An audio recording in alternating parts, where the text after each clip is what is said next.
Hey everybody, what's up? It's Tim, and I have a coloring video for you guys. And today I'm going to tell you some professional tips that I would strongly suggest you consider if you're trying to become a professional artist. And if you enjoy this, I would love it if you'd hit the like button, because I will talk more on those kinds of topics next time I make more videos. The techniques that I use in this drawing are the same techniques that I use in many of my drawings, and you can go see all my previous videos and they'll have all that same information.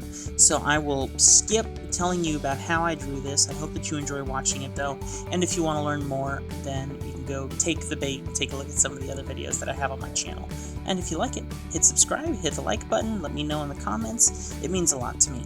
So I'm going to tell you about two helpful hints in this video today. One of them is that you really need to make an effort to put each individual color that you have on separate layers. Each color needs to be on its own layer. Even if that means you have an art piece that is 50 different layers, it really truly does help. And it helps if you name your layers as well. I don't do that. I regret not doing that. I'm a lazy bum because I don't do that.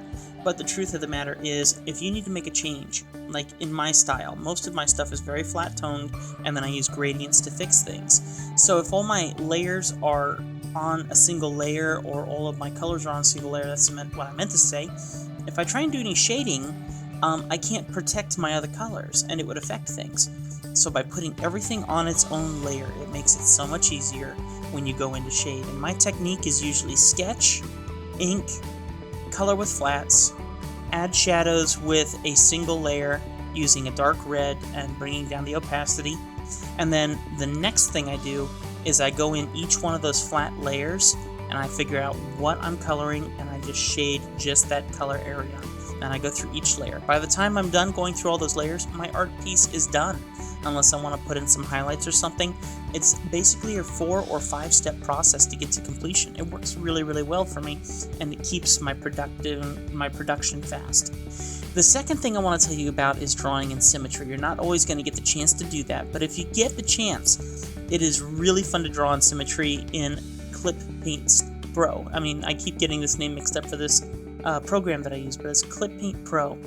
It's a really great app. I strongly suggest that you check it out. It used to be Manga Studio 5, and their new version is excellent. It does a very good job. And you can draw a line of symmetry, and you can do all of your symmetrical lines in your drawing. And then it really helps just to speed up the process, because you only have to draw half the picture. And I find it makes things look really uniform and just really epic. So if you get the chance, and you know you have to draw someone from the front or something from the front, you're doing an illustration, you're doing something where you know you have to be precise, use symmetry. And then what is really cool about this program is you can draw symmetrically and immediately grab the eraser, and it will not erase in symmetry, which means it won't erase from both sides. It will only erase from one. So you can save yourself a lot of time if you decide, I love how symmetrical this piece is looking, but now I need to kind of make it look not so symmetrical. I don't want a guy to have 2 breast pockets on his shirt. I don't want this nose nostril to be perfect here because I actually want to make him look like he's snorting or something. So you can make these different changes and effects just by going in there, and as you're doing your stuff in your symmetry, grab your eraser and erase what you don't want from the one side you don't want it on. It works really well. I'm going to make one more comment here. What I am doing right now that you're seeing in the video is I'm actually in Illustrator.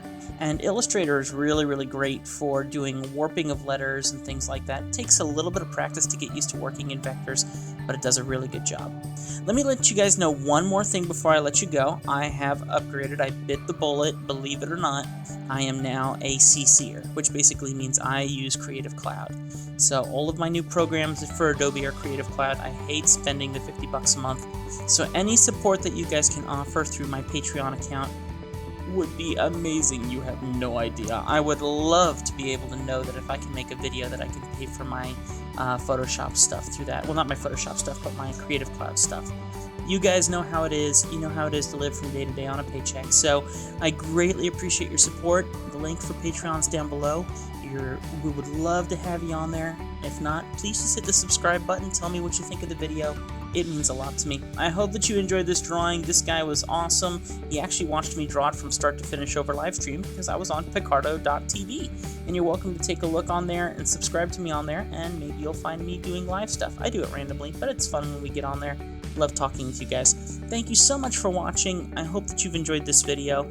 I look forward to seeing you guys next time. Thank you so much for being a subscribbler and being a part of my wonderful world of drawing. You guys take care.